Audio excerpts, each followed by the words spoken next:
اعوذ باللہ من الشیطان الرجیم بسم اللہ الرحمن الرحیم لقد کان لکم فی رسول اللہ اسوۃ حسنہ صدق اللہ مولانا العظیم وصدق رسولہ النبی الامین المتین الکریم ونحن علی ذلک لمن الشاہدین والشاکرین والحمد للہ رب العالمین۔ حضرات محترم، آج کی یہ محفل پاک شادی خانہ آبادی کے حسین موقع پر منعقد کی گئی ہے۔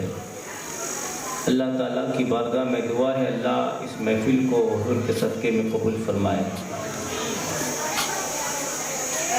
عالم ربانی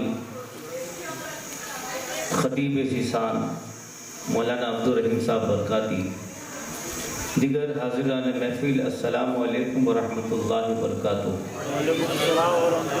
آئیے سب سے پہلے ہم اور آپ مل کر اپنے اور ساری کائنات کے مرکز عقیدت ارواحنا فدا حضور آفتاب رسالت مہتاب نبوت کائنات کی زینت کونین کی رحمت مصطفیٰ جان رحمت اللہ کے محبوب دانائے غیوب مالک رقاب امم فخر عرب و عجم حضور احمد مجتبیٰ کملی والے مصطفیٰ محمد رسول اللہ صلی اللہ تعالیٰ علیہ وسلم کے دربار گہربار میں عقیدت محبت کے ساتھ والہانہ انداز میں جم جم کر ہدیہ درود پیش کرے اور بآواز بلند پڑھیں۔ اللہم صلی علی سیدنا مولانا محمدین وعلی آل سیدنا مولانا محمدین وبارک وسلم صلاۃ و سلام علیک یا رسول اللہ صلی اللہ علیہ وسلم۔ ہمیں کرنی ہے شہنشاہ بطحا کی رضا جوئی، ہمیں کرنی ہے شہنشاہ بطحا کی رضا جوئی، وہ اپنے ہو گئے تو رحمت پروردگار اپنی، اور کی محمد سے وفا تو نے تو ہم تیرے ہیں، یہ جہاں چیز ہے کیا لوح و قلم تیرے ہیں۔ حضرات محترم، حضور رحمت عالم صلی اللہ تعالیٰ علیہ وسلم کی تعلیم، آپ کی سیرت کائنات انسانیت کے ہر طبقے کے لیے، امت کے ہر فرد کے لیے اور کسی بھی شعبہ زندگی سے تعلق رکھنے والوں کے لیے حضور کی زندگی اسوہ حسنہ ہے، نمونہ عمل ہے۔ کوئی شخص یہ نہیں کہہ سکتا کہ حضور کی سیرت میں مجھے ہدایت نہیں مل رہی ہے، اس لیے کہ اللہ تبارک و تعالیٰ نے میرے آقا کو خلق اور خلق کے اعتبار سے اعلیٰ پیدا فرمایا ہے۔ حضور اکرم صلی اللہ علیہ وسلم صورت اور سیرت کے اعتبار سے بھی بے مثال ہے۔ آپ کی صورت جیسی کسی کی صورت نہیں اور آپ کی سیرت جیسی کسی کی سیرت نہیں۔ اسی لیے تو حسن رضا خان فرماتے ہیں تیری صورت تیری سیرت زمانے سے نرالی ہے، تیری ہر ادا پیارے دلیل بے مثالی۔ اور رحمت عالم صلی اللہ علیہ وسلم کا جہاں جہاں گزر ہوتا گیا وہاں وہاں رحمت خداوندی کی برسات ہوتی گئی، اور آپ کے دامن رحمت کے طفیل کائنات کا مقدر چمک اٹھا اور بھٹکے ہوئے انسانوں کو صراط مستقیم کی دولت نصیب ہو گئی۔ میرے آقا کریم صلی اللہ علیہ وسلم کی ہر ادا ہمارے لیے جو ہے رہبر ہے، رہنما ہے۔ ہر انسان آپ کی ذات سے رہنمائی حاصل کر سکتا ہے۔ اگر کوئی باپ ہے تو سیدہ خاتون جنت فاطمہ الزہرا رضی اللہ تعالیٰ عنہ کے مقدس باپ کی سیرت کو دیکھیں کہ اولاد کی تربیت کیسے کی جاتی ہے۔ اگر کوئی بیٹا ہے تو سیدہ آمنہ رضی اللہ تعالیٰ عنہ کے فرزند دلبر سے والدین کے آداب کو سیکھے۔ اگر کوئی بیوی، اگر کوئی بیٹا ہے تو سیدہ آمنہ رضی اللہ تعالیٰ عنہ کے فرزند کی جو ہے ان کی زندگی کو دیکھے۔ اگر کوئی دوستی کا طریقہ اور سلیقہ سیکھنا چاہتا ہے تو سیدنا صدیق اکبر رضی اللہ تعالیٰ عنہ کے آقا و مولا ماوا و ملجا صلی اللہ علیہ وسلم سے محبت رفاقت کا درس لے۔ اگر کوئی فاقہ مست ہے تو جنگ خندق پر پیٹ پر پتھر باندھنے والے سے دیکھے کہ جو ہے کس طرح لوگوں کی اصلاح کی جاتی ہے۔ اگر کوئی مولم ہے تو مولم میں کائنات صلی اللہ علیہ وسلم کی پورنو زندگی کو دیکھا جائے کہ آقا کریم صلی اللہ علیہ وسلم کی زندگی کیسی تھی۔ میرے آقا کریم صلی اللہ علیہ وسلم نے اپنے ذات کو نمونہ بنایا تھا۔ حضور اکرم صلی اللہ علیہ وسلم کی 25 سال کی عمر ہے، ہے اور 25 سال کی عمر کے اندر مکہ المکرمہ کے اندر حجر اسود کے معاملے، حجر اسود کو رکھنے کا معاملہ پیش آیا کہ حجر اسود کو خانہ کعبہ میں نصب کون کرے گا؟ 4 بڑے بڑے خاندان تھے. ایک خاندان یہ کہہ رہا تھا کہ میں نصب کروں گا، دوسرا خاندان یہ کہہ رہا تھا کہ حجر اسود کو خانہ کعبہ میں نصب کروں گا. لیکن میرے آقا کریم صلی اللہ علیہ وسلم ایسے حسین و جمیل تھے کہ میرے آقا کی زبان سے کبھی جھوٹ نکلا نہیں تھا. لوگوں نے مشورہ کیا کہ کل صبح جو سب سے پہلے حرم کعبہ میں داخل ہوگا، سب سے پہلے حرم کعبہ میں جو آئے گا، وہی اپنے ہاتھ سے حجر اسود کو خانہ کعبہ میں نصب کرے گا. یہ بات طے ہو گئی. لیکن جب کل صبح ہوتی ہے تو سب سے پہلے جو حرم کعبہ میں داخل ہوتے ہیں وہ ہمارا آقا کریم صلی اللہ علیہ وسلم ہوتے ہیں. نام میرے آقا کے حصے میں آیا تھا. میرے آقا حرم کعبہ میں سب سے پہلے پہنچے تو حضور اکرم صلی اللہ علیہ وسلم حجر اسود کو لے کر چل نہیں پڑے کہ میں خانہ کعبہ میں نصب کر دوں، بلکہ میرے آقا نے ان بڑے بڑے خاندانوں کو بلایا، کہا 4 قبیلے والے کے سردار آگے بڑھو. آگے آئے. میرے آقا نے ان کو چادر سونپی، کہا سب ایک ایک کونا پکڑو. میرے آقا نے اپنے ہاتھ سے حجر اسود کو اس میں ڈالا اور پھر کہا 4 خاندان والے چادر کا کونا پکڑ کر آؤ اور حجر اسود کے قریب پہنچو. جب وہ حجر اسود کے قریب پہنچے میرے آقا نے اپنے ہاتھ سے وہ پتھر خانہ کعبہ میں نصب کر دیا. یہ آقا کریم صلی اللہ علیہ وسلم کی تعلیم تھی. اسی لیے تو سیدنا فاروق اعظم رضی اللہ تعالیٰ عنہ فرماتے ہیں جب دامن رسول ہمارے ہاتھ میں نہیں تھا، غلامی رسول کا پٹا ہمارے گلے میں نہیں تھا، ہماری حالت یہ تھی ہم اپنی بچوں کو زندہ درگور کر دیا کرتے تھے، زندہ قبر کے حوالے کر دیا کرتے تھے. لیکن جب دامن رسول ہمارے ہاتھ میں آیا، غلامی رسول کا پٹا ہمارے گلے میں آیا، آج حالت یہ ہے کہ سارے مدینے والے سو رہے ہیں اور عمر پہرا دیتے نظر آ رہے ہیں. وہی فاروق اعظم رضی اللہ تعالیٰ عنہ، آپ رات کا وقت ہے، مدینہ منورہ میں گشت کرتے کرتے ایک گلی سے گزرے، دیکھا گھر کے اندر سے آواز آ رہی ہے. سیدنا امیر المومنین فاروق اعظم رضی اللہ تعالیٰ عنہ دروازے کے قریب پہنچے، کان لگا کر آواز سنی تو اندر سے آواز آ رہی تھی. ماں کہہ رہی تھی بیٹا دودھ کم ہے، دودھ میں پانی ملا دے تاکہ ہم مدینے میں پہنچا سکیں. بیٹی نے کہا نہیں ماں، فاروق اعظم کا زمانہ ہے، اگر فاروق اعظم کو پتا چلا کہ ہم نے دودھ میں پانی ملا دیا ہے تو فاروق اعظم کے درے سے ہمیں کوئی بچا نہیں سکے گا. ماں نے کہا بیٹی وہ امیر المومنین ہے، وقت کے خلیفہ ہے، نہ جانے کہاں ہوں گے، انہیں تو پتا بھی نہیں چلے گا کہ ہم نے دودھ میں پانی ملایا ہے. آخر کار ماں اصرار کر رہی ہے، بیٹی منع کر رہی ہے. آخر کار بیٹی نے کہا ماں صحیح بات ہے، اگر فاروق اعظم نہیں دیکھ رہا ہے لیکن اس کا خدا تو دیکھ رہا ہے. یہ کہاں سے تعلیم، کس کی تعلیم کا نتیجہ تھا؟ یہ رحمت عالم صلی اللہ علیہ وسلم کی تعلیم کا نتیجہ تھا. اور حضرات گرامی میں آپ کو بتاؤں، فاروق اعظم رضی اللہ تعالیٰ عنہ صدیق اکبر کا زمانہ ہے. صدیق اکبر کے زمانے میں فاروق اعظم صدیق اکبر کے گھر آئے، وہاں ایک رجسٹر پڑا تھا. آپ نے رجسٹر کھولا تو اس میں بیواؤں کے نام لکھے تھے اور ساتھ میں مدد کرنے والوں کے نام بھی لکھے تھے کہ فلاں بیوہ کی یہ مدد کرتے ہیں، فلاں بیوہ کی فلاں یتیم کی یہ مدد کرتے ہیں. ایک جگہ پر ایک ضعیفہ کا نام لکھا تھا، بیوہ کا نام لکھا تھا، لیکن مدد کرنے والے کا نام نہیں لکھا تھا، جگہ خالی تھی. فاروق اعظم نے وہاں اپنا نام لکھ دیا کہ اس بیوہ کی میں مدد کروں گا. آپ نے نام لکھ دیا.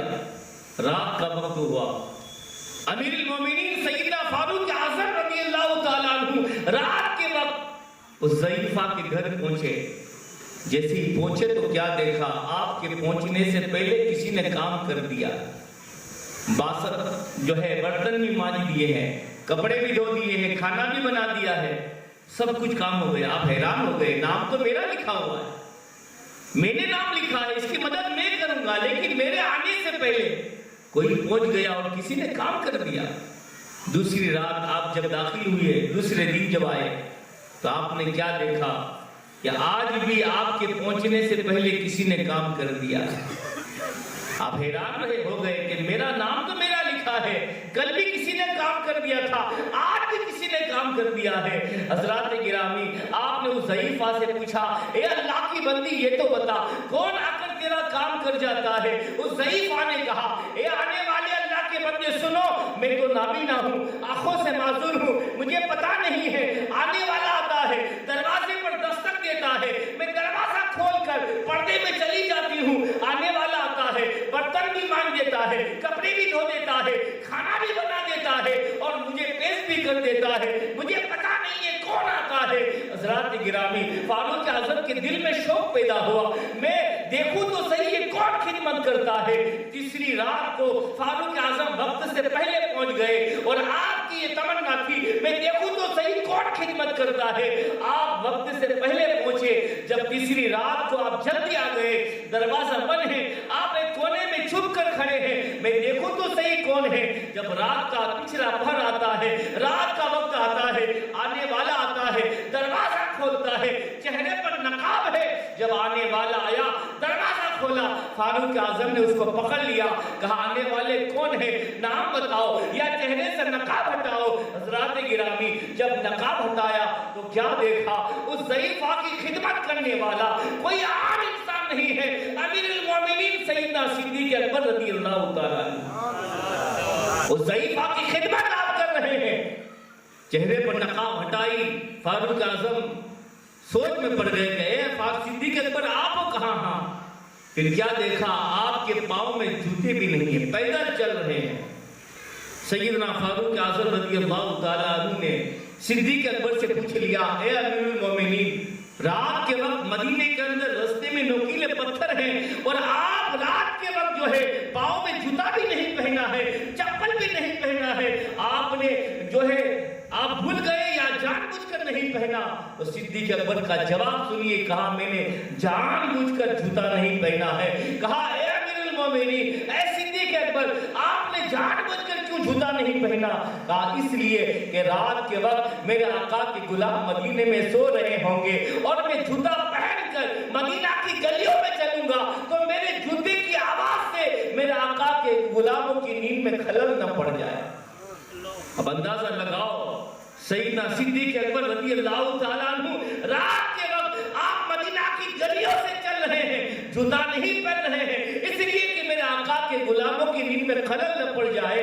آج ہمارا حال یہ ہے، شادی ہوتی ہے یا دوسری تقریب ہوتی ہے، ہم جو ہے ڈی جے بجاتے ہیں یا ہم جو ہے ناچ گانا کرتے ہیں اور ہمارے پڑوسیوں کو تکلیف پہنچتی ہے، لیکن صدیق اکبر سے ہمیں درس لینا چاہیے کہ رات کے وقت آپ جوتا بھی نہیں پہنتے تاکہ آقا کی امتوں کو نیند میں خلل نہ پڑ پائے۔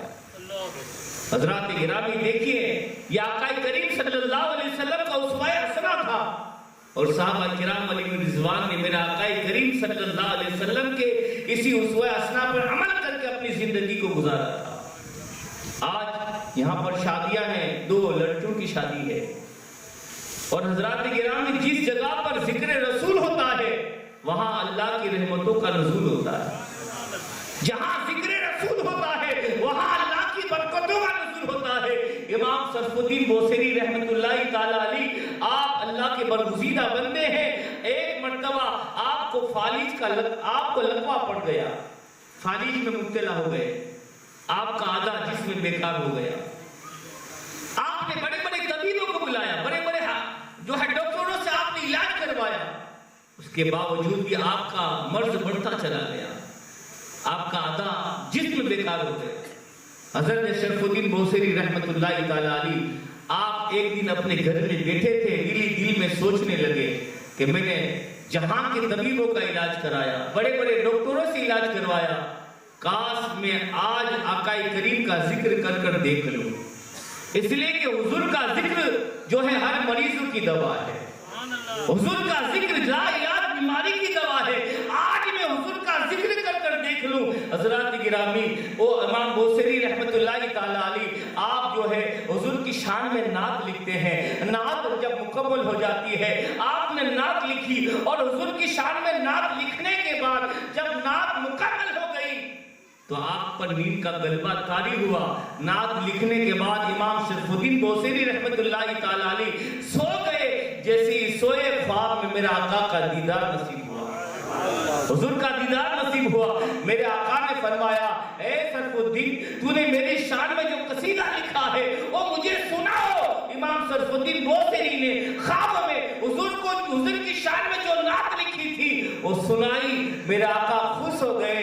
جیسے ہی میرے آقا خوش ہوئے, حضرات گرامی, میرے آقا نے اپنا نورانی دست رحمت حضرت امام شرف الدین بوصیری کے بدن پر پھیرا, اور بدن پر پھیرنے کے بعد میرے آقا نے خوش ہو کر اپنی چادر ان کو عطا فرمائی.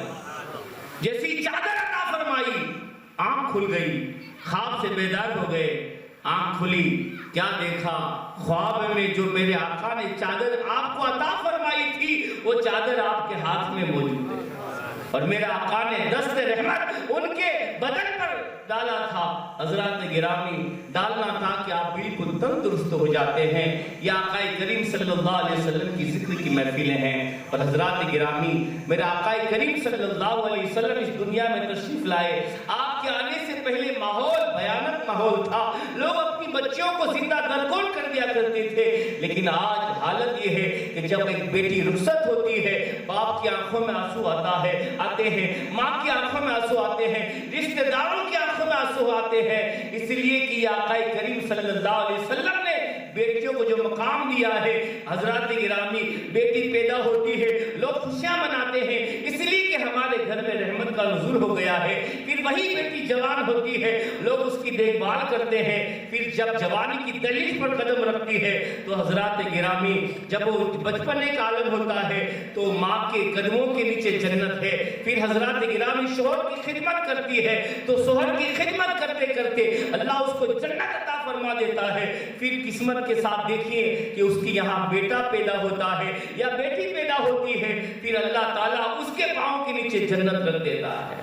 تو یہ میرے آقا نے جو ہے انعام عطا فرمایا ہے. رب تعالیٰ کی بارگاہ میں دعا ہے اللہ تعالیٰ آقا کریم صلی اللہ علیہ وسلم کی محبت عطا فرمائے. رب تعالیٰ شریعت مصطفیٰ پر چلنے کی توفیق اور رفیق عطا فرمائے. جس جگہ پر یہ شادی خانہ آبادی کی محفل رکھی گئی ہے, اللہ کی بارگاہ میں دعا ہے اللہ تعالیٰ اس محفل کو حضور کے صدقے میں قبول فرمائے, اور دلہا دلہنوں میں آپس میں محبت عطا فرمائے, آپس میں پیار محبت عطا فرمائے, اور حضور صلی اللہ علیہ وسلم کی شریعت پر عمل کرنے کی توفیق اور رفیق عطا فرمائے. وآخر دعوانا الحمدللہ رب العالمین.